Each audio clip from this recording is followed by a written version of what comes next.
За өнөөдөр 10 хамтлагийн талаар ярилцах болно. Бүхэл бүтэн 10 хамтлагийн талаар.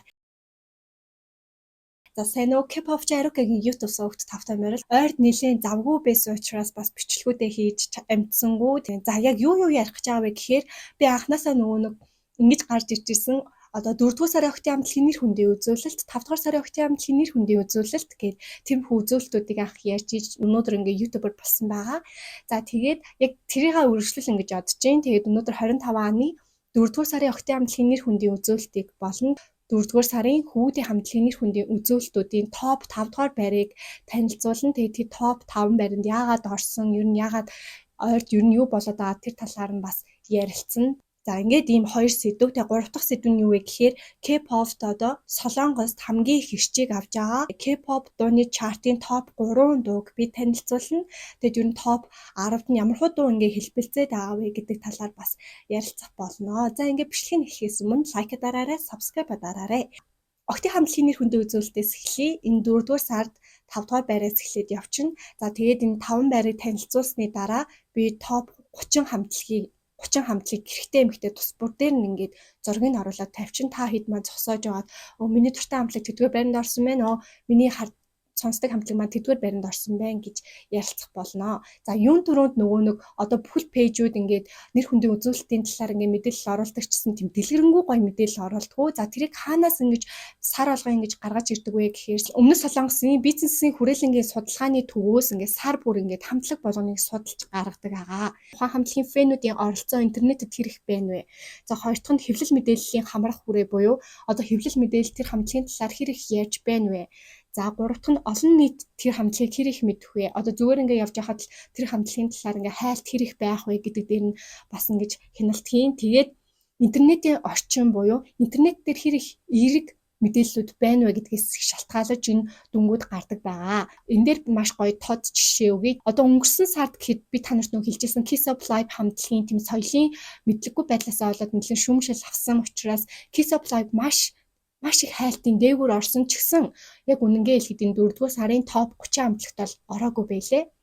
Яагаад вэ гэхээр одоо эерэг мэдээ тун цөөхөн байсан гэсэн үг байхгүй юу? Тэгэхээр ер нь бол сөрөг мэдээлэл тухайн хамтлагийн нэр хүндийг бас ямар хэмжээгээр ингэж доош нь татдгийн тод жишээ гэж болно. За ингээд би 5 дугаар байрыг ингээд танилцуулах гэж байна. 5 дугаар байр дээр болохоор IB-ийн дүү хамтлаг болох Kiki ингээд 5 дугаар байранд 2.8 сая оноотойгоор орсон байна. Kiki ерөөхдөө 15-аас 20 насны тийм охтуудын бүлэг 20 насны охтуудын бүлэг ингээд нийлсэн байлээ. Тэгээ нэрний утга нь болохоор Kiki гэхээр тийм ингээд охтууд ингээ хоорондоо юм яриад ингээ инээгээд Kiki гэж инээгээд идэв штэ. Яг тийм юуг илтгэсэн, тийм баярслалыг илтгэсэн тийм нэрний утгатай. Ерөнхий концепт буюу одоо чиглэдэг яг ерөнхий баримтлах тийм дүр зураг стил нь болохоор энгийн буюу зинзээ үеийнхэн болон зинзээгийн доотлын үеийнхэн чинь альфа үеийнхнийг татсан үнэхээр энгийн өөрийнхөөрөө ямар ч тийм гэлцэл гоёмсог байдал одоо гүнжийн байдал эдгээр нэг тийм оролцохгүйгээр яг л энгийн охтууд ямархуу байдаг, энгийн охтууд дуу гаргуул ямархуу байдаг тийм концептээр ингээд дагуу явна гэсэн тэрнцсэн үзэгчдэд буюу одоо зинзээ үеийнхэнд маш их таалагдсан учраас ингээд бүр 5 дугаар байранд орж ирж байна. Тэгээ Starship бас мундаг юм аа. Ингээд лаг хамтлагууд бас гаргаж ирээд байх юм бол нэрээ туртай л хүлээж байна. Тэгээ Kiki-гийн Idumi гэдэг дуу нь одоо саяхан хөгжмийн чартад анхны ялалтаа авсан.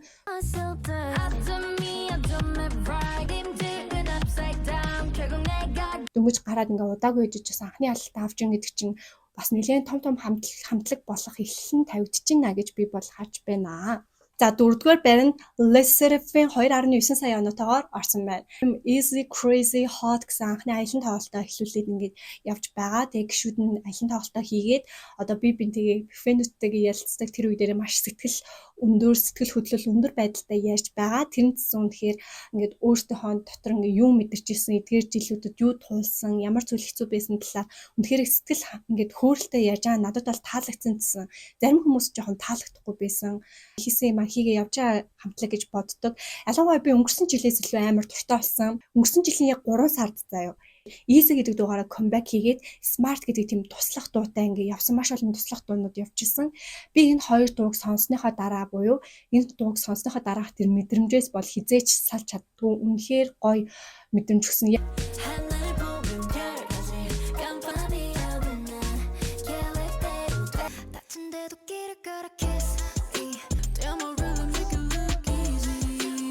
одоо шинэ K-pop дуугаар цангаж авч ирсэн үед бол Les Therapy маш хүчтэй гарч ирж ирсэн. Үндсэн гол comeback дууныхаа comeback эргээрэлтийнхаа хажуудлах нөө туслах дуунууд нь маш хүчтэй гэж боддог.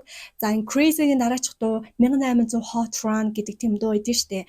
Тэр бол үнэхээр хайр. Би бол тэрийг бүр ингээд нэг доор ингээд 10 удаа тоглолцсон үеч хүртэл байгаа. Тэгээ сая Hot гэдэг дуугаа гаргасан. Hot гэдэг альбомоор бас ирээд ингээд аялын тоглолтоо хийж байгаа. Гэхдээ Hot гэдэг дуун дээр тийм шал өөр төрлийг ингээ харуулжлээ. Энэ амьдарч болт дээр нэлээд анхаарсан байлээ. Тэгээ Hot-ийн бас дараачийн туслах дуу болох Come Over бүр амар гоё бас тийм 70-80-ад оны стилийг оруулсан мөртлөө нэг тийм дончтой. Өмнө жилийн Coachella дээр нэлээд муу дуусан гэсэн тийм нэртэй байдаг. Тэгээд тухайд бас нэлээд амар шууган тарьж исэн штэ. Coachella-гийн тэр бүтэн бичлэгийг үзсний дараа тэр шийдвэрээ гаргаарай гэж тэнд очиод үзсэн хүмүүсийн үзэл бодлоос нэлээд өөр байна гэсэн шүү. За 3 дугаар байранд 3.8 сая оноотойгоор Aespa амтлаг орсон байлээ. Aespa амтлаг бол төчгтэй хайр шүү дээ. Сүүлийн гаргаж байгаа дуунууд бол үнэхээр хүчтэй байгаа. Удахгүй comeback хийн. За тэгээд саяхан бас аялын тоглолтоо хийсэн штэ. Аялын тоглолтоо хийж хаад нөө сүүлийн аялын тоглолтыг үзсэн үзэгчд болон нөгөө нэг тэм сэтгүүлчд бол Aespa болон K-pop-ийн чиг хандлагыг тогтоогч хамтлаг энэ үнэхээр NSM Entertainment бүр үнэхээр сайн охтын хамтлаг гаргах юм аа. Ялангуяа Карина гэсэн анх гарч ирж байхдаа маш хүчтэй харагдсан. Хамтлагийн хамгийн гол нүүр царай Карина гэж боддог гэсэн чинь бусад дөрвөн гишүүн өөрсдийнх нь нөгөө тэр онцлогуудыг хараад ямар их өөрчлөгдсөн мөлий. Хүмүүс тэгээд дараа нь Winter маш их хайртай болсон. Нининс нь нэг тийм өөрийн гоё хим маягтай. Тэгээд Giselle гэдэг бас үнэхээр хөөрхөн штэ. Тэр яа өсөдөр надад бүр амар таалагдсан. Гадаадын хэвлэлийн хам ерөөхдөө Aespa-гийн нөгөө Coachella-д үзүүлсэн үзүүлбэрийг ер нь дахиад ингээд сэвж гаргаж ирээд үнэхээр сайн хамтлаг байсан. 2026 оны Coachella дээр хармаар байна. Aespa-г үнэхээр их харахыг хүсэж байна. Голлох уран бүтээлч болоход бол үнэхээр нийцсэн хамтлаг гэж яригдчихэж байгаа. Тэгээ би дараа жил ерөөхдөө бас Coachella дээр Blackpink Aespa хэрвээ үнэхээр BTS ингээд эргээрэлтэд хийх юм бол энэ гурав гарч ирэх магадлал үнэхээр өндөр хаа гэж бодож байна. Тэм зуны шин камбэкаар эргээрэлт хийн гэсэн BTS маш их хүлээлттэй байна. За тэгээд ер нь одоо ингээд юу хийж ийн гэдгийг харахаар манай дөрөв бол ингээд Солонгосын зар сурталчилгаа буюу томоохон брэндүүдийн нүүр царайг бүр тэр чигт нь бүгдийг хамтсан байлээ. Энэ тийм дандаа Aespa-гийн брэнд, Aespa-гийн гişүүд ингээд нүүр царай болсон ингээл том брэнд ингээл Солонгосын үндэсний бас томоохон брэнд гадаадын томоохон гой брэндүүдийн нүүр царайнд ингээл ороод бүр эзэмсэн явж ирлээ. За тэгээд энэ 6 сард бас Coachella шиг адилхан тийм фестивалд бас голлох уран бүтээлчээр оролцож байгаа гэсэн тэр нь Марокко хотод зохион байгуулагдаж байгаа Mawazin гэдэг фестивал дээр оролцохоор болсон. За тэр нь болохоор Coachella-гаас маш олон хүн Coachella чи ерөөдөө 250,000-аас 300,000 лимиттэй цуглардаг бол энэ Марокко улсад зохиогдох хөгжмийн фестивал нь 2 сая гаруй хүн цуглуулдаг учраас тэр бүр үнэхээр том фестивал юм байна л да. Азийн Coachella юм байна. Тэгээ би цаан удаа сонсож байсан үнэхээр их хүмүүсийг цуглуулдаг гэсэн. За тэрэн дээр Aespa амтлаг тэгээд уран бүтээлээ толилуулна. Одоо гарч ирж байгаа comeback-ууд бас нэлээд супер байх хаа. Энэ жилийн comeback энэ жилийн томоохон хамтлагуудын comeback-ууд бүр зөвхөн би харцаалахад ах юм бүр маш их хүлээж байна. За 2 дугаар байранд 5.4 сая оноотойгоор Blackpink хамтлаг 2 дугаар байранд орсон. За мэдээж 7 дугаар сарын ихээр ингээд сөүлөөс эхлээд аялын тоглолт нь эхэлж байгаа. За хүмүүс бол маш өндөр хүлээлттэй байгаа. Ерөнхийдөө сая бас Coachella болоод өнгөрлөө. Гэтэ та нарт нөгөө нэг манзаарч үнэхээр ингээд шүүмжлэл ирээд байхаар тухайн ингээд айдлууд, артистууд ингээд тэр шүүмжлэлийг шууд үлгэж аваад ингээд дараа нь сайжруулад гараад ирж байгааз. Тэгээд Lisa-даар дуулж чадахгүй гэсэн чинь дараа чанд бүр микрофон чангараад бүр илүү их дуулалт үзүүлсэн 2 дахь 7 хоног дээрээ. За Jenny-г маш их уйдгартай хүчгүй байна гэсэн чинь Jenny бүр бүх одоо миний айдснаар бол бүх нөгөө нэг өмнөх 7 хоногийн ремиксүүдийг зарим дууныхаа ремиксүүдийг бүгдийг солиод тэгээд бүр дээрэс нь Jenny-гийн соло дуугаа дуулсан. Jenny ээжтэй хайртай шүү гэдэг үгээр бол яг ээжээгээ бараг тайзан дээрээ гаргаад ирэх хэмжээний тийм том юу болгож байгаа гэсэн үг. Тэгээд энэ 2 дахь 7 хоног бол Jenny маш их ирч хүчтэй. Одоо тэр шүүмжлэгчд бүр амаа тэгээд таглагдсан. Дахин бас Jenny-гийн Soul City гэдэг дуу гарсан. City гэдэг дуу угаасаа гарan гэдгийг би бол хэлчихсэн. Тэр нь болох нь өөрийнхөө альбомныхон концерт дээрээ аль хэдийнэ явуулсан байсан гэсэн. Тэгээд амар тийм хэнцэр тийм гоё мэдрэмж өгч илээ тийм яавал яач гэсэн тийм дүр харагдчихжээ. Дурлалт гэдэг зүйлд бүр умбцсан, бүр дурлалт эсвэл шунжаа тийм эмхтэн дүр төрхийг харуулж илээ. Тэгээ яагаад ч юм бас тийм анх соло дууны илүү бүр сайжруулсан тийм эмхтэлэг болсон хувилбараар харуулад байгаа юм шиг мэдрэмж өгсөн. Тэгээ бас Lisa-гийн Rapunzel гэдэг дууны видео гэж хэлж болно шүү дээ. Видео хэлбэр гарсан. Тэгээд Rapunzel гэхээр та нар бас ойлгож байгаа. Rapunzel ч маш урт устай байдаг. Lisa анх ингээд урт устайгэр ингэж эхэлж ирсэн. Тэгээд мөнгөн дээр ингээд хөвчөж байгаа. Би өмнө нөгөө нэг Lisa-гийн дуунуудыг тайлбарлаж байхдаа бас хэлье гэж мартцсан байлээ. Тэр үед хэлсэн бол бас илүү гоё ахсан байх гэхгүй. Одоо ингээд Lisa-гийн тэр урт ус нь урт тийм шаргал одоо Rapunzel шиг үсэн тийм үнэ тийм тансаг, гоёмсог, тийм эрх мэдэл мөнгөтэй байдлыг илэрхийлж байгаа бөгөөд өс нь урт байх тусмаа би үнэхээр их тийм гоё сайхан амьдарч байгаа шүү гэдгээ илэрхийлж байгаа дугаа Rapunzel хэлбэрээр ингээд гаргаж ирсэн. Rosie бас Maroon 5 Coldplay гээд хамтлаг Солонгост аялан тоглолтоо хийж байгаа. Яг тэр үеэр нь манай Rosie дундаас нь Apathy дуугаа дуулж гарч ирсэн. Twice бас тэн дээр нь орж байгаа шүү дээ. Twice бас өөрсдийнхөө үзүүлбэрийг үзүүлээд дараа нь Rosie Apathy дуугаа дуулж гарч ирж байгаа. Тэгээд Rosie-гийн эцэг их бүр yung Coldplay-ийн тоглолт дээр очиод бүр үзээд дэмжижсэн тэм зургууд байсан.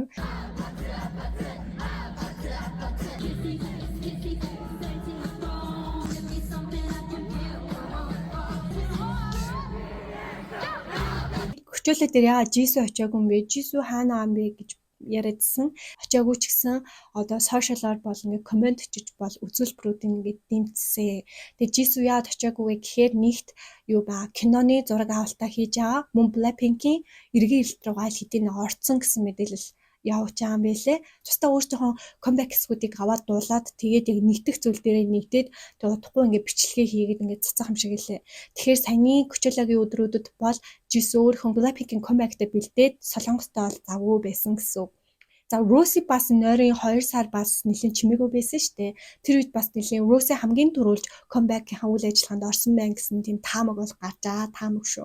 Тэгэхээр Rosie нэг хэсэг чимээгүй байсан ч Blackpink-ийн бүх дуулах хэсгүүдэд дуулаад тэгээд ерөөдөө бэлэн болоо жоохон завтай болонгуудаа Coachella очиод Lisa Jenny хоёрыг ингээд дэмжиж байж байгаа. За Lisa өөрийнхөө үзүүлбэрийг дуусгасныхаа дараа туудлахгүй Солонгос руу нисэж байгаа.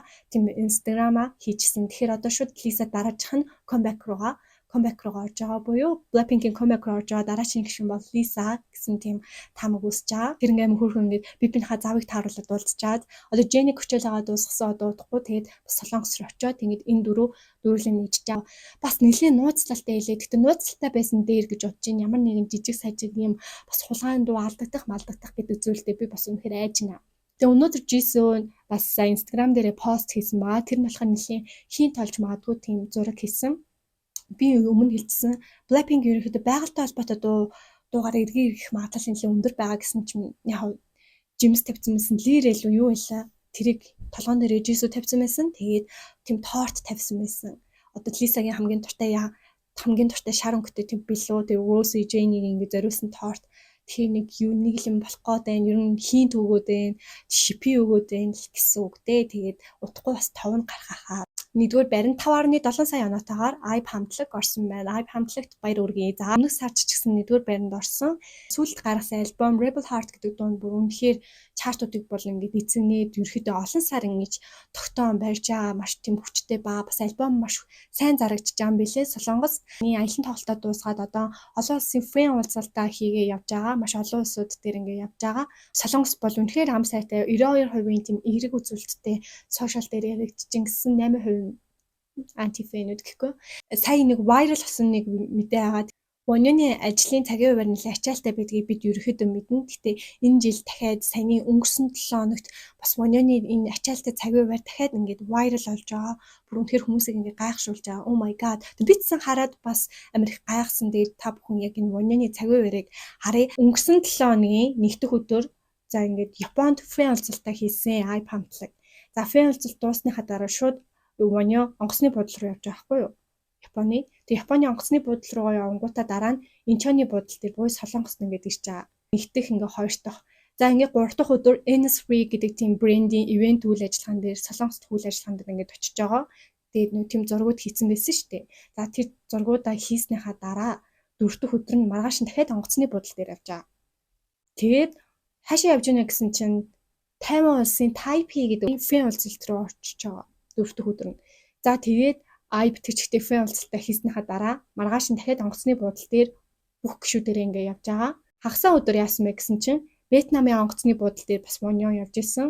Тэгээд дахиад ганцаараа онгоцны буудлын дээр ингээ явж байгаа. Бүтсэн өдөр ингээд Инчоны онгоцны буудлын дээр явж байгаа. Ганцаараа тэгээд тэр хаашаа явж байсан юм бэ гэхээр Пукокрын дахиад Солонгост очиж дахиад нэг ивент үйл ажиллагаанд оронгуудаа дахиад 7 дахь өдөр рүү Пукокийн нөгөө Euro Японы уулзалт руу 7 хоногт харахад бол бараг доор ээж ингээд 10 доор ээж ингэж 5-аас дээш удаа онгоцоор ингэж нисэж чинь бүр байнга онгоцоор нисэхдээ бол бас амар ядарна. Өмнө ч гэсэн Монё нэлээд амар цагийн хуваар шахуу байдаг байсан гэсэн тухайн хэдэн жилийн өмнө бас ярьцлага өгчээсэн. Тэр ярьцлага дээрээ болохоор би ерөнхийдөө бол унтах маш их хэрэгтэй ч гэсэн хэтэрхий их хуваартай байсан. Тэгээд сүултээ би ядраад тэр маань надад дарамт болж ирсэн. Миний хуваар үнэхээр чухал учраас би яахаа аргагүй, буцах аргагүй. Альва нэгэн янз бүрийн тийм уулзалтыг чин сэтгэлээсээ оролцохыг маш их хичээж байгаа гэдэг тийм ярьцлага бүр хэдэн жилийн өмнө өгчээсэн. Хүмүүс юу гэж бодож байна гэхээр ер нь бол зөв хамгийн оргил карьер дээрээ байгаа дээрээ маш сайн ажил хийгээд ер нь мөнгө цуглуулах хэрэгтэй. Тэгээ Вонё ерөөхдөө дансныхаа дугаарыг дансныхаа тоог хараад мөнгөнд дүнг хараад ерөөхдөө ингэж стрессээ даван туулдаг ах та мэтэр ярьдаг ч гэсэн бол Вонёныг хараад амар их хүндэлдэг. Тэгээ бас амар өрөвддөг. Тэгээд тийм байна. Тэгээд Октын хамтлагийн топ 30 байрыг та бүхэнд үзүүлье. 2 дахь бүлэг сэдв маань болохоор одоо K-pop-д ингээд Солонгост ингээд чартыг эзэлж байгаа, хөгжмийн чартыг эзэлж байгаа 3 дууг бас танилцуулаад тэгээд би Солонгосын 3 том хөгжмийн чартуудыг түүрлээд ер нь дунд нь нэмээд рангласан гэсэн үг. Одоор бол 3 дугаар байранд хөгжмийн чартуудын нийлбэр үзүүлэлтээс 3 дугаар байранд бол IVE хамтлагийн Rebel Heart гэдэг дуу бол ерөөхдөө нэлээд эзэмж авч байгаа. Тэгээд 2 дугаар байранд болохоор Jennie-гийн Like Jennie гэдэг дуу хөгжмийн чартад бас нэлээд тэргүүлж авч байгаа. За 1-р байранд бол G-Dragon-ы Too Bad гэдэг дуу орсон байлээ. Бас G-Dragon-ы гаргасан Home Sweet Home гэдэг дуу бас чартын топ 10-т бас бичигдчихлээ. Тэгээд солонгосчууд ерөөдөө иймэрхүү дуунд ингээд давлгаалж байгаа юм байна. За ингээд дараачих нь одоо хөвгүүдийн хамтлагийн топ 5 байрыг танилцуулъя. Тэгээд дуусныхан дараа 30 байрыг танилцуулна. 5-р байранд бол бидний сайн мэдих Stray Kids хамтлаг 3 сая оноотойгоор орсон байна. За одоо 6 сарын 18-нд Hollow гэх тийм Япон цомгоороо эргэн ирэлтээ хийгээд нэлээд шаргуу бэлтэж байгаа. Бас дээрэс нь одоо нөгөө концепт зургуудаа нэлээд цацж илээ. Бас лаг зургууд илээ. Надад яагаад ч тийм шинэ жилийн уур амьсгал амар их мэдрүүлсэн. Тэгээд Dominate гэдэг аялын тоглолт нь бас үргэлжилж байгаа. Тэгээд бүр 25 оны 7 сард Rome хотод ерөөхдөө өндөрлөх төлөвтэй байгаа гэсэн мэдээ харагдчихсэн. Тэгээд ойролцоогоор ерөөхдөө бол 55 хотод ингэж зохион байгуулна. Тэгээд ойролцоогоор үзэгчийн топ бүгдийг нэмээд үзэх юм бол 2.2 сая үзэгчийг татах бас тийм төлөвлөгөөтэй явж байгаа юм байлээ. За тэгээд хамтлагийн гишүүдийн хувьд болохоор Felix, LV брендийн нүүр царай болсон, Paris-ийн загварын 7 хоногт ингэж загвар өмссөн байгаа. Hyunjin болохоор тоглолтынхаа үеэр Versace брендийн хувцсыг тусгайлан өмссөн бөгөөд өөрийнхөө төр төрхийг илүү их тодруулсан. За бас дээрэс нь Stray Kids хамтлаг нь Америкийн AMA буюу Америкийн хөгжмийн шагналын awards дээр бас нэр дэвшиж байгаа юм байлээ. Энэ болохоор 5 сарын 26-нд 5 солонгосын артист нэр дэвшиж байгаа. Тэрнээ нь болохоор ATEEZ хамтлаг, тэгээ Jimmy, тэгээ Red Monster, Rosie, Stray Kids гэсэн 5 хамтлаг. Та бүхэн санал өгөх юм бол яг энэ зургийн доор байгаа санал өгөх AMAS.com дээр дараад дуртай хамтлаг дээрээ саналаа өгнө. Тэгээ 5 сарын 26-нд Америкийн хөгжмийн юун дээр шууд дамжуулалтаар ингэж яах юм бэлээ, шалгаруулах юм бэлээ. Stray Kids-ийн хувьд бол ийм байна. За 4-р байранд болохоор 3.4 сая оноотойгоор Big Bang хамтлаг орсон байна. За G-Dragon болохоор 8 жилийн дараа ингэж аялын тоглолтоо хийж байгаа бөгөөд Venus-ийн зүрх сэтгэлийг ингэж сэргээж, дэвтээж байгаа. Үнэхээр том аялын тоглолтод үргэлжилж явж байгаа. Тэгээ нөгөө Good Day гэдэг тэр төсөл бас нэлээд маш амжилттай явж байгаа. Тэн дээр маш олон албартнууд очсон. 17, Spa 21 хүрэлцэн ирсэн байгаа. Нөгөө түүмэр болсон шүү дээ. Солонгос болсон түүмэрт бүр 300 сая воныг ингэж хандуулсан. За Тэний хувьд болохоор аялын тоглолтоо хийж явж байгаа. Ерөөд Тэний аялын тоглолт дууссан юм уу те? Тэгээд 7 сарын 26-нд дахиад Фэн уулзалтаа эхлүүлэхээр явж байгаа юм билээ. Сөүл хотоос ингэж эхэлнэ. Мөн нөгөө Good Day гэдэг тэр нөгөө төслөөс бас Телефоте гэдэг тийм оддын шин дуу бас тэр дундаас ингэж мэдлсэн байлээ шүү дээ. Тэр дууг одоо тэгж аваа сонсноо. Ерөөдөө ийм байна. Тэгээд Big Bang-ийн 3 гишүү бас ингэж comeback хийгээд юу би биенийхээ бас үйл ажиллагааг амар сайн дэмжиж явж байгаад амар бахархууштай байна. Ингээд 24 оноос эхлээд ерөөдөө гоё ингээд идэвхтэй үйл ажиллагаа явж байгаа дэр нь бас фэнүүд мэдсэн маш их баяртай байх. Тэгээ надад G-Dragon-ы Home Sweet Home гэдэг дуу яа ч юм амар таалагдчихж байгаа. Тэгэд ер нь бол сүүлийн үеийн мэдээллүүдийн хувьд бол ийм байна. Гоё нэмэлт мэдээллүүд байвал бас доор бас комент үлдээгээд явж иж бас болно шүү хамтлаг болгон дээрээ. За 3 дугаар байранд болохоор Shiny хамтлаг 4.3 сая оноотойгоор орсон байна. Shiny хамтлаг ерөөдөө тоглолтоо зохион байгуулах гэж байгаа юм билээ. 5 сарын 23, 25-нд Сөүл хотод 2 удаа тоглолтоо зохион байгуулах гэж байгаа. Ерөөдөө 17 жилийн ойн баяраар тохиолдуулан энэ тоглолтыг зохион байгуулж байгаа буюу одоо Shiny гэдэг чинь SM Entertainment бас нэлийн том хамтлаг. Тэнгүүтээ нэг домог хамтлаг энэ ч одоо ах хамтлаг штэ. Одоо фэнүүд нь бүр ингээ энэ тэмдгийн насны хүмүүс цуглараад үзэн гэж боддоо. Тэгээ маш их тийм хүлээлт өндөр байгаа учраас ингээд нэр хүндийн үзүүлэлтээр ингээд орчиж байгаа. Та бүхэн ерөөдөө Shiny хамтлагийг сайн мэдгүй бол Shiny-гийн Taming гэдэг нэг бас үнэхээр алдартай дуучин байдаг. Бас би crush-лдаг, байсалдаг. За тэр дууны арт манай Монгол бүжигчин Чингүн гэдэг ш.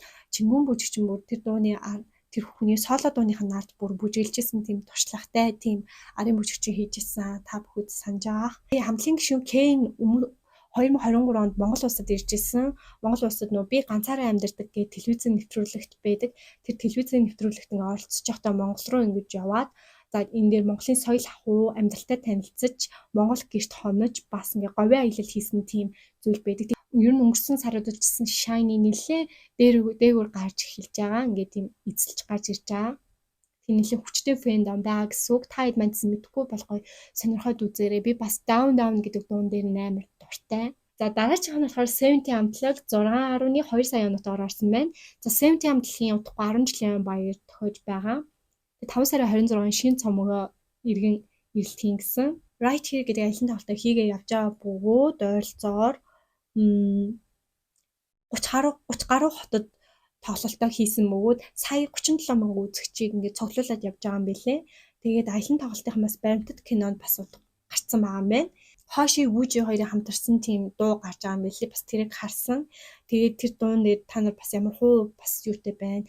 Би бас та хэдийн юг сонсоо. Тэрнэр болохоор 10 жилийн найрандал тийм өөртөө итгэл тийм хөрлөлийг харуулсан тийм дууны тухай гарч юм билээ. Би утгагүй бас эдэлснийхаа дараа сонсъё гэж бодож байна. За тийм мөн дээрэс нь манай Twice хамтлагийн Сана ерөөдөө нэг Санагийн хөргөгч илүү би сандгүй тим нэртэй нэвтрүүлэг бас хөтлж явж байгаа шүү дээ. Хөтлөгч хийж байгаа. Тэрнэр Хоши болон 70 гишүүдс оролцсон байлээ. Тэр бүр үнэхээр бас нийтдээ л бас хэсгүүдээс нэлээ харсан.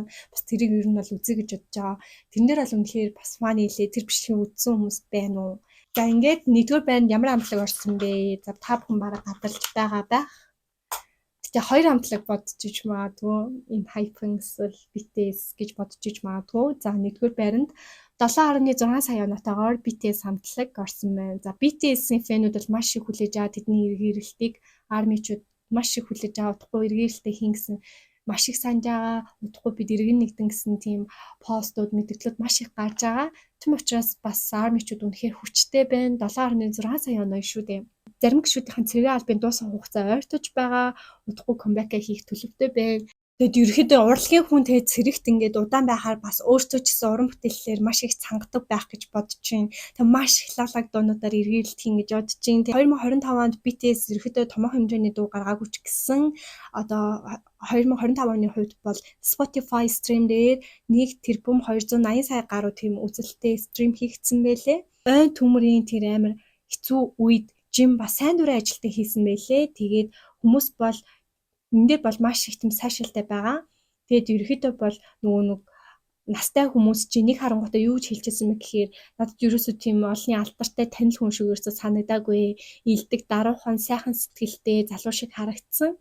Тэгээд энэ сайн дурын ажилтнаас бүр ялгархаагүй ажлаа сайн хийж исэн гэсэн тийм мэдээллүүд бас гарч илээ. J-Hope-ийн хувьд бол аялын тоглолтоо хийгээ явж байгаа. Саяхан бас тэдний тоглолтыг V, Jimmy, Yoongi, Jungkook бас үтсэн байлээ. Томоохон бас дамгүйдсэн хурж ирсэн тийм гайхалтай жилүүдийн нэг байна. Тэгээд сүүлийн мама дээр бүгд оролцоосоо гэж би бас бодож байна. Энэ жил бол үнэхээр бидний хувьд бол үнэхээр дуугаар дутагдаагүй сайхан жил болж ийн гэж би үзэж байна. За ингээд бичлэгийн таалагдсан бол лайк, subscribe дараарай. Бичлэгийн таалагдсан бол найзуудтай үзүүлээрэй. Ингээд дараагийн бичлэгээр уулзтлаа. Түр баяртай. K-pop 중 내려가 벨라.